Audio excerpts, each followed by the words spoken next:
Assalamualaikum warahmatullahi wabarakatuh. Apa kabar semua adik-adik? Semoga sehat selalu ya. Jangan lupa patuhi protokol kesehatan sehingga tidak terjangkit virus COVID-19. Ingat, simaklah video pembelajaran berikut dengan baik dan seksama sehingga pembelajaran kita hari ini dapat adik-adik simak dengan baik. Enjoy! Terlebih dahulu perkenalkan, nama saya Jamaluddin, Lokal A2 Angkatan 2019, jurusan PGSD, moto hidup konsisten dalam komitmen. Tema pembelajaran kita hari ini yaitu berbagai pekerjaan, subtema jenis-jenis pekerjaan dalam pembelajaran kelima. Dosen pengampu yaitu Pak Donald Hamdan, SE MPD. Sebelum kita memulai pembelajaran hari ini adik-adik, marilah kita berdoa bersama-sama sesuai dengan kepercayaan kita masing-masing. Berdoa dimulai. Berdoa selesai. Kompetensi inti pembelajaran kita hari ini adik-adik. Yang pertama, menerima dan menjalankan ajaran agama yang dianutnya. Yang kedua, menunjukkan perilaku jujur, disiplin, santun, percaya diri, peduli, dan bertanggung jawab dalam berinteraksi dengan keluarga, teman, guru, tetangga, dan negara. Yang ketiga yaitu memahami pengetahuan faktual, konseptual, prosedural, dan metakognitif pada tingkat dasar dengan cara mengamati, menanya, dan mencoba berdasarkan rasa ingin tahu tentang dirinya, makhluk ciptaan Tuhan dan kegiatannya, dan benda-benda yang dijumpainya di rumah, di sekolah, dan tempat bermain.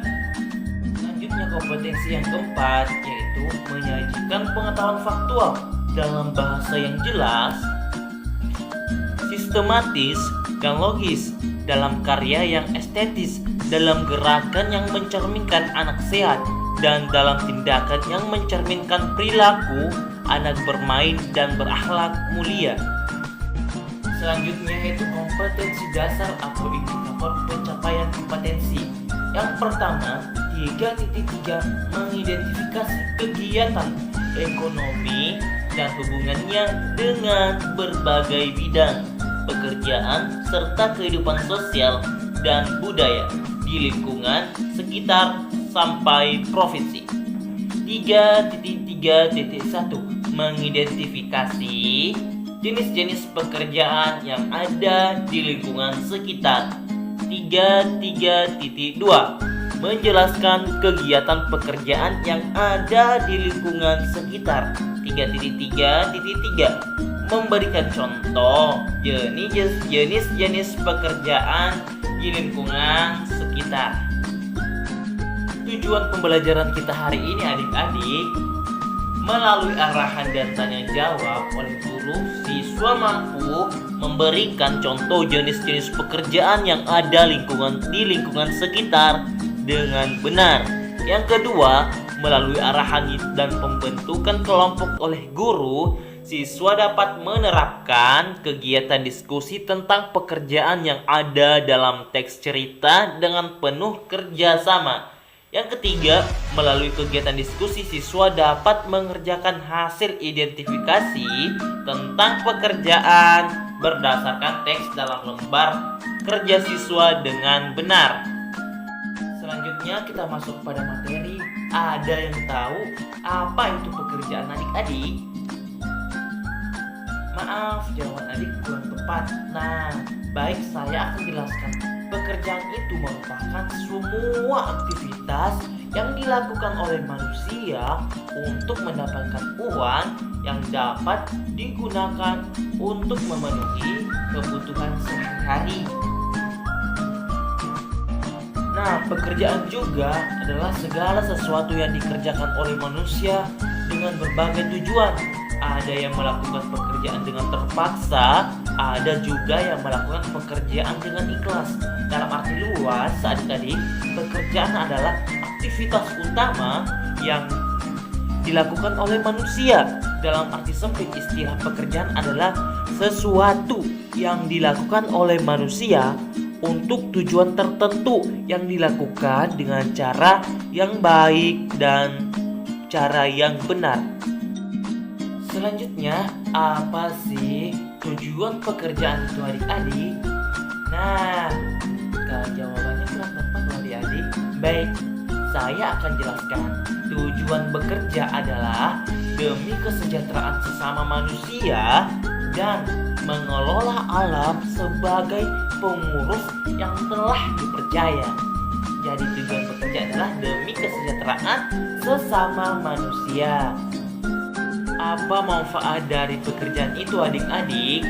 Yang pertama, menghindari kemiskinan.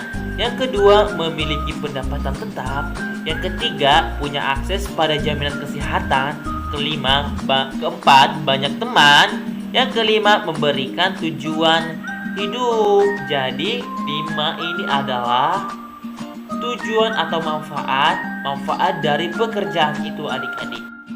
Selanjutnya kita masuk pada jenis-jenis pekerjaan. Jenis pekerjaan ada bermacam-macam, adik-adik. Ada pekerjaan yang menghasilkan barang dan ada pula pekerjaan yang menyediakan jasa. Pekerjaan yang menghasilkan barang dapat dilihat dari hasilnya. Sedangkan adapun pekerjaan yang memberikan jasa yang hanya dapat dirasakan manfaatnya dari layanannya. Jadi jenis-jenis pekerjaan terbagi menjadi 2. Yang pertama, pekerjaan yang menghasilkan barang, dan yang kedua, pekerjaan yang menghasilkan jasa. Dapat dimengerti, adik-adik ya? Selanjutnya, pekerjaan yang menghasilkan barang merupakan pekerjaan yang dapat menghasilkan suatu barang yang dapat digunakan dan dikonsumsi oleh seseorang. Yang pertama, ada pekerjaan nelayan. Nelayan yang bekerja adalah mencari ikan di laut. Ikan yang ditangkap, mereka kemudian dibawa ke pasar atau ke pelanggan ikan untuk dikonsumsi orang ramai atau dikonsumsi sendiri. Nah, lihat gambar di samping, adik-adik. Itu merupakan kegiatan para nelayan untuk menangkap ikan sehingga bisa mendapatkan uang. Seperti itu, adik-adik ya, contohnya. Selanjutnya, ada pekerjaan yang menghasilkan barang, yaitu petani. Nah, petani adalah orang yang bekerja di bidang pertanian. Selain di sawah, usaha pertanian juga dapat dilakukan di ladang atau di pegunungan, adik-adik. Nah, adik-adik lihat di gambar tersamping, itu merupakan salah satu barang yang dihasilkan petani, yaitu buah-buahan. Berbagai macam buah-buahan, adik-adik bisa dilihat. Yang pertama ada buah pepaya, semangka, genas, lemon, pisang, buah naga, dan banyak macam buah-buahan lainnya yang bisa kita nikmati. Nah, petani tergolong dalam pekerjaan yang menghasilkan barang karena banyak menyumbang hasil pertanian, buah-buahan, padi, dan lain-lain sebagainya. Oke, adik-adik. Nah, di sini ada salah satu pekerjaan yang menghasilkan barang, yaitu pelukis. Pelukis merupakan profesi yang menghasilkan barang. Mereka bekerja dengan menciptakan hasil karya yang berupa lukisan. Nah, lihat adik-adik di samping, itu merupakan salah satu lukisan yang indah yang dilukis seorang pelukis, yang nanti karyanya bisa dinikmati keindahannya dan bisa juga dijual sehingga mendapatkan uang untuk bertahan hidup untuk memenuhi kebutuhan sehari-hari. Nah, koki atau chef menjalankan pekerjaan dengan memasak serta menyiapkan makanan. Mereka biasanya bekerja di restoran ataupun hotel. Barang yang dihasilkan ya koki, yaitu makanan yang siap makan. Nah, siapa nih sering ke restoran atau ke warung-warung yang ada di tempat tinggal kalian? Nah, itu merupakan hasil masakan seorang chef. Siapa juga di sini yang sering dimasakkan oleh ibunya? Nah, itu merupakan salah satu barang yang dihasilkan oleh koki atau chef sehingga kita dapat nikmati masakannya yang enak tentunya. Lihat pada gambar. Di sini ada menu 4 sehat 5 sempurna. Ada ikan, ada tahu, sayur, dan banyak macam makanan lainnya. Salah satu pekerjaan yang menghasilkan barang juga yaitu penjahit. Penjahit dengan menjahit kain dengan mesin jahit, nantinya mereka akan menghasilkan pakaian yang bisa digunakan. Nah, salah satu contoh pakaian yang dihasilkan oleh penjahit yaitu pakaian sekolah adik-adik. Nah, lihat di samping ada seseorang yang sedang menjahit untuk membuat sebuah baju. Jadi penjahit menghasilkan barang berupa baju, celana, dan lain-lainnya yang dapat dinikmati hasil kerjanya.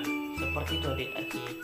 Salah satu pekerjaan yang menghasilkan barang juga yaitu peternak. Peternak bertugas mengembangbiakkan hewan ternak seperti kambing, sapi, dan ayam. Setelah berkembang biak, peternak akan mengambil hasil dari hewan peternak berupa telur, daging, susu, dan lainnya. Sehingga adik-adik, teman-teman, dan semua orang bisa merasakan makan ayam, makan daging sapi, dan susu sapi, serta telur ayam. Jadi barang yang dihasilkannya itu berupa sumber protein berupa daging sapi, daging ayam, susu, telur yang bisa kita makan atau kita konsumsi. Nah, kita selanjutnya menuju pada pekerjaan yang menghasilkan jasa. Nah, adik-adik, pekerjaan yang menghasilkan jasa ini tidak menghasilkan suatu barang, tetapi dari pekerjaannya dapat dirasakan dan nikmati oleh orang lain. Satu, yang pertama adalah dokter. Dokter merupakan salah satu pekerjaan yang menghasilkan jasa. Jasa yang diberikan berupa jasa berguna untuk menyembuhkan orang-orang yang sakit. Nah, jadi jasa yang diberikan dokter pada kita yaitu menyembuhkan kita di saat kita sakit, misalnya demam, demam atau terluka. Itu merupakan salah satu jasa yang diberikan kita oleh dokter sehingga kita bisa sembuh seperti semula dan bisa beraktivitas dan ikut sekolah seperti biasanya. Karena adik-adik tidak akan mungkin pergi sekolah jika adik-adik itu sakit.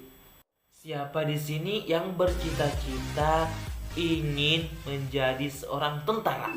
Tentara adalah Tentara Nasional Indonesia atau TNI, merupakan angkatan bersenjata dari Indonesia. Tentara menghasilkan jasa yang berguna menjaga keamanan dan melindungi masyarakat. Jadi jasa yang diberikan kepada kita oleh TNI ini adalah menjaga keamanan kita sehingga kita tidak terganggu dari orang-orang jahat yang mau mengganggu kita, mau menjahati keluarga kita, mau menjahati teman-teman kita yang ada di sekolah, atau mau membunuh keluarga kita. Jadi tentara ini menjaga kita sehingga kita terlindung, masyarakat aman, damai, dan makmur. Tanpa tentara tidak ada namanya aman di hidup kita. Maka dari itu adik-adik, salah satu pekerjaan yang menghasilkan jasa yaitu tentara. Selanjutnya, pekerjaan yang menghasilkan jasa salah satunya yaitu guru. Guru merupakan seorang pengajar yang bertugas untuk mendidik, mengajar, dan membimbing murid-muridnya. Jasa yang diberikan guru sangat berguna untuk menyukseskan murid-muridnya di masa akan datang. Nah, tanpa guru adik-adik tidak ada yang namanya presiden, tidak ada yang namanya polisi, tidak ada yang dikatakan pejabat-pejabat tinggi negara. Jadi semuanya itu melalui pendidikan, dan yang mengajarkan adalah seorang guru yang dengan baik hati. Lihat adik-adik, gambar di samping merupakan salah satu ibu guru yang mengajar adik-adik dengan baik dan senyuman yang indah sehingga adik-adik senang dalam belajar. Salah satu pekerjaan yang menghasilkan jasa yaitu tukang cukur. Nah, siapa nih adik-adik di sini yang suka ke tukang cukur apabila rambutnya sudah panjang atau ditegur oleh guru? Nah, tentunya kita untuk mempercantik rambut tentunya ke tukang cukur. Nah, tukang cukur merupakan orang yang memberikan jasanya dalam bentuk perawatan diri. Jasa yang diberikan tukang cukur atau tukang salon ini sering digunakan kaum wanita juga untuk merawat dan mempercantik diri. Tetapi lihat gambar di samping adik-adik, itu adalah siapa? Benar, itu Pak Presiden Jokowi sedang bersama tukang cukur untuk memperbaiki rambutnya sehingga kelihatan rapi. Nah, adik-adik, siapa di sini yang suka bepergian? Nah, salah satu pekerjaan yang menghasilkan jasa yaitu supir. Supir merupakan orang yang mengendarakan kendaraan bermotor, bermobil, misalnya juga jasanya berguna untuk mengantar dan menjemput penumpang yang ingin bepergian atau barang yang ingin dibawa ke suatu tempat. Adik-adik, ke sekolah naik apa? Nah, jika naik motor, itu merupakan salah satu pekerjaan yang menghasilkan jasa juga. Tapi adik-adik tentunya pasti banyak yang naik bis ya. Nah, yang membawa bis itu adalah sopir. Jadi pekerjaan yang menghasilkan jasa juga yaitu sopir. Jasanya yaitu mengantar jemput kita dari pergi sekolah dan dari sekolah. Oke adik-adik, sampailah kita pada kesimpulan pembelajaran hari ini. Pekerjaan terbagi menjadi dua. Yang pertama ada pekerjaan yang menghasilkan barang, dan yang kedua pekerjaan yang menghasilkan jasa. Jadi semoga dapat dipahami pembelajaran kita hari ini adik-adik. Sekian dan terima kasih adik-adik, sampai ketemu di pembelajaran selanjutnya. Ingat, patuhi protokol kesehatan, jangan lupa pakai masker dan hand sanitizer jika bepergian sehingga aman dan tidak mudah tersentuh oleh virus COVID-19. Sampai jumpa.